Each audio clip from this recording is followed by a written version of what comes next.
নমস্কার বন্ধুরা, আজকে তৈরি করে দেখাবো রাঙা আলুর দুর্দান্ত একটি মিষ্টি, একদম নরম তুলতুলে, মুখে দিলেই মিলিয়ে যাবে, স্বাদে হবে সেরা আর খেতেও কিন্তু দারুণ হয়।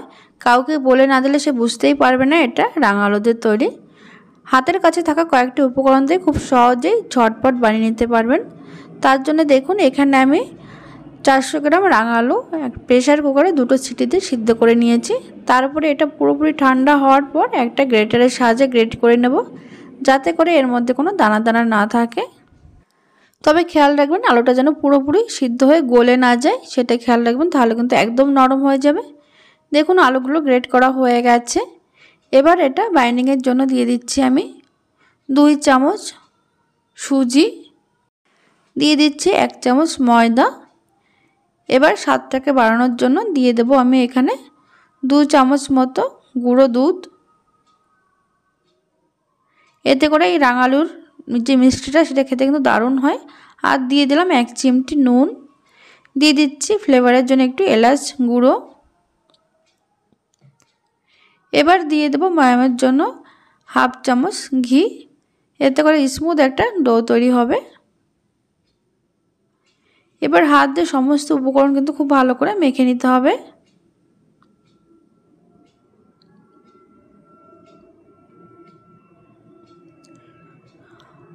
দেখুন খুব ভালো করে মেখে নিয়েছি। এবার এটা রেস্টে রেখে দেবো আমি 10 মিনিট, এতে করে ডোটা খুব সুন্দর সেট হয়ে যাবে। এবার অন্যদিকে চিনি শিরা তৈরি করে নেওয়ার জন্য বাটির মধ্যে দিয়ে দিলাম আমি 1 কাপ চিনি, দিয়ে দিলাম সম পরিমাণে জল। এবার গ্যাসের ফ্লেম হাইতে রেখে এটা কিন্তু খুব ভালো করে ফুটিয়ে নিতে হবে। আর দেখুন এর মধ্যে দিয়ে দিলাম এলাচের গুঁড়ো। আপনারা চাইলে এলাচ ফাটিয়েও দিতে পারেন এখানে, এতে করে ফ্লেভারটা কিন্তু খুব সুন্দর হয় এলাচটা দিলে। হাই আছে 1 থেকে 1.5 মিনিট ফুটিয়ে নেওয়ার পর এবার দেখে নেব। দেখুন একটা চিটচিটে শিরা তৈরি হয়েছে। এখানে কোনো 1 তার বা 2 তারের কোনো শিরা লাগবে না, একটু চিটচিটের মতন তৈরি হলেই কিন্তু একদম রেডি আমাদের চিনির রস বা চিনির শিরা। এবার গ্যাসটা অফ করে এটা ঢাকা দিয়ে রেখে দেব। আর এদিকে দেখুন 10 মিনিট হয়ে গেছে আর এদিকে ডোটা কিন্তু খুব সুন্দরভাবে সেট হয়ে গেছে। হাতে একটু সাদা তেল হোক বা ঘি মাখিয়ে নেবেন, যাতে করে হাতে লেগে না যায়। এবারে দেখুন খানিকটা নিয়ে এইভাবে 2 হাতের তালুতে গোল করে একটু চ্যাপটা করে নিচ্ছি। তবে আপনারা আপনাদের পছন্দ অনুযায়ী এটা তৈরি করে নিতে পারেন, ছোট হোক বা বড়। আর যদি হাতে লেগে যায় তাহলে এইভাবে চামচের সাহায্যে কিন্তু খুব সুন্দরভাবে তৈরি করে নিতে পারবেন। এটা কিন্তু একদম ঝটপট তৈরি হয়ে যায়। দেখুন এইভাবে আমি প্রত্যেকটা তৈরি করে নিচ্ছি। এখানে আগে আমি 6টা তৈরি করে নিয়েছি, বাকিগুলো পরে তৈরি করে নেব। এবার এগুলো ভাজার জন্য কড়াইতে বেশ খানিকটা তেল গরম করতে বসিয়েছি। তেলটা যখন হালকা থেকে একটু বেশি গরম হবে তখন কিন্তু একে একে এই মিষ্টিগুলো দিয়ে ভেজে নিতে হবে। তবে তেলের পরিমাণ বা তেলের টেম্পারেচারটা যেন খুব বেশি না থাকে, তাহলে কিন্তু সঙ্গে সঙ্গে লালচে কালার চলে আসবে।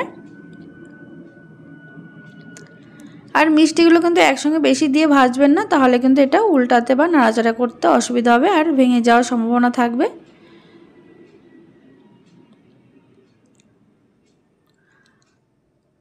গ্যাসের ফ্লেম লো টু মিডিয়াম আছে কিন্তু আমি এই মিষ্টিগুলো ভেজে নেব।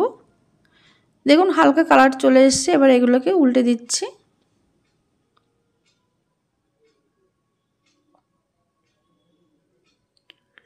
রাঙা আলুর অনেকগুলো মিষ্টি আমার চ্যানেলে দেওয়া আছে, আপনারা চাইলে চেক করে নিতে পারেন, আমি ডেসক্রিপশন বক্সে দিয়ে দেব। দেখুন এগুলো উল্টে পাল্টে এইভাবে ভেজে নিচ্ছি। একটু সময় নিয়ে ভাজলে দুপাশটা কালারটা কিন্তু খুব সুন্দর আসবে আর ভেতর থেকে খুব সুন্দরভাবে তৈরি হয়ে যাবে।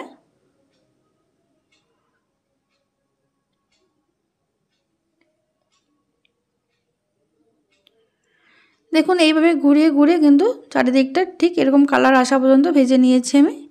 এগুলো একদম ভাজা হয়ে গেছে, এর থেকে আর বেশি ভাজবো না। এবার এগুলো তেল থেকে তুলে নিতে হবে। তেল থেকে তুলে সঙ্গে সঙ্গে কিন্তু চিনির রসে বা শিরাতে দেবেন না, একটু 1 মিনিট একটু দেরি করার পর তারপরে এটা চিনির রসে আমি দেব। আর এদিকে দেখুন চিনির রসটা কিন্তু হালকা গরম আছে। চিনির রসটা যাতে হালকা গরম থাকে সেটা কিন্তু দেখবেন, একদম ঠান্ডা রসে দেবেন না। 1 মিনিট পর এই চিনির রসে দেওয়ার পর এবার প্রত্যেকটা মিষ্টি আমি উল্টে দিচ্ছি। মিষ্টিগুলো এবার আধা ঘন্টা মতো ভিজিয়ে রাখলে একদম নরম তুলতুলে হয়ে যাবে। আধা ঘন্টা পর আমি ফিরে আসছি। দেখুন আধা ঘন্টা হয়ে গেছে। এদিকে চিনির রসে কিন্তু মিষ্টিগুলো একদম নরম তুলতুলে হয়ে গেছে। এবার এগুলো এক এক করে প্লেটে তুলে নিচ্ছি। তাহলে বন্ধুরা আজকের এই রাঙা আলুর মিষ্টি আপনাদের কাছে কেমন লাগলো অবশ্যই কমেন্টের মাধ্যমে জানাতে ভুলবেন না। আর ভিডিওটি ভালো লাগলে প্রচুর শেয়ার করে দেবেন। আর আপনারা অবশ্যই এই বাড়িতে বানাবেন, আমাকে জানাবেন কেমন হয়েছিল। আর দেখুন কতটা নরম হয়েছে, চিনির রস কিন্তু এর মধ্যে খুব সুন্দরভাবে ঢুকে গেছে। এটা খেতে কিন্তু দারুণ হয়েছিল। অবশ্যই একবার বাড়িতে এইভাবে বানিয়ে দেখবেন, আশা করি আপনাদের ভীষণ ভালো লাগবে। আর সবাই খেয়ে কিন্তু আপনার খুব প্রশংসা করবে, এটা গ্যারান্টি দিয়ে বলছি। তাহলে ধন্যবাদ।